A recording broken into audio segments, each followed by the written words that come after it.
Giorno 27 va in onda il Giorno della Memoria, una rappresentazione che voi avete voluto realizzare con l'aiuto di tanti attori agrigentini. Sì, come è stato anche in altre occasioni, abbiamo voluto realizzare per il Giorno della Memoria un video che potesse fare ricordare, conoscere e capire quello che è stato l'Olocausto, questa immane tragedia dell'Olocausto. Io ringrazio innanzitutto tutti gli artisti che sempre con tantissima sensibilità hanno voluto partecipare, dare la loro voce a quelle che sono oggettivamente delle esperienze vissute dalle persone che erano nel campo di Auschwitz, perché il 27 gennaio è il giorno in cui Auschwitz è stata liberata, per cui proprio per questo noi abbiamo voluto portare la voce di queste persone per fare capire, perché purtroppo non si commemorano solo le vittime dell'Olocausto, milioni di persone uccise in maniera senza nessuna pietà, ma dobbiamo ricordarci che purtroppo il filo spinato che teneva quelle cose non è ancora del tutto tagliato. Le discriminazioni continuano ad esserci e dobbiamo fare in modo che le future generazioni non abbiano queste immagini come solo un brutto ricordo, ma che siano sempre presenti in noi per fare un futuro migliore. Non a caso la scelta della canzone Alleluia, che è suonata da Federico Refice, è stata messa proprio perché Alleluia significa preghiera a Dio ed è una preghiera di speranza che nel futuro non possono avvenire più di queste cose.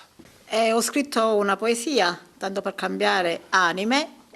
Angelo mi ha coinvolto in questo progetto io ho risposto immediatamente, ho detto subito sì, perché a parte la sua sensibilità, e l'avete visto anche nell'intervista che ha appena rilasciato, è una persona che ti coinvolge, quindi perché non dare anche il mio contributo? Felice di esserci stata, felice di essere in questa occasione che, come dice il finale della mia poesia, esisterà sempre. Esisterà sempre finché ci sarà ipocrisia, finché ci saranno tutte queste intolleranze, finché ci sarà l'invidia, e allora l'Olocausto ci sarà sempre. È lì che dobbiamo andare a vedere, è lì che dobbiamo andare a cercare il modo di poterlo togliere, questo Olocausto, perché non finirà mai se non ci mettiamo noi stesse in condizioni di farlo finire. E quindi felice di esserci e felice di essere stata invitata da Angelo.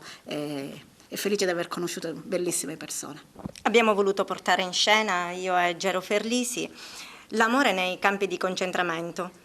Quest'amore è un po' insolito, perché è l'amore tra un soldato tedesco e una deportata, un'ebrea. Quest'amore che ha mutato il cuore, i pensieri e gli atteggiamenti di questo soldato, che era così fiero di appartenere ad una razza cosiddetta superiore, e invece lì l'amore ha vinto, l'amore ha cambiato quest'uomo.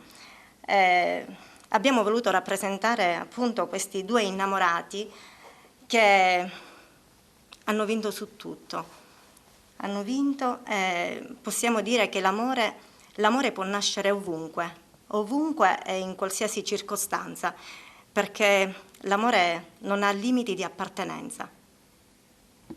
Abbiamo con questo nostro sketch, diciamo, superato quelle che sono delle barriere imposte brutalmente dall'uomo, ma che il tema dell'amore riaffiora sempre, si è visto nelle guerre, si vede in tante occasioni, anche nella nostra vita comune. Il Giorno della Memoria proprio deve far evidenziare questo punto, l'amore tra gli uomini in generale, oltre che tra un uomo e una donna, ma in generale l'amore tra gli uomini, e che non si deve mai perdere.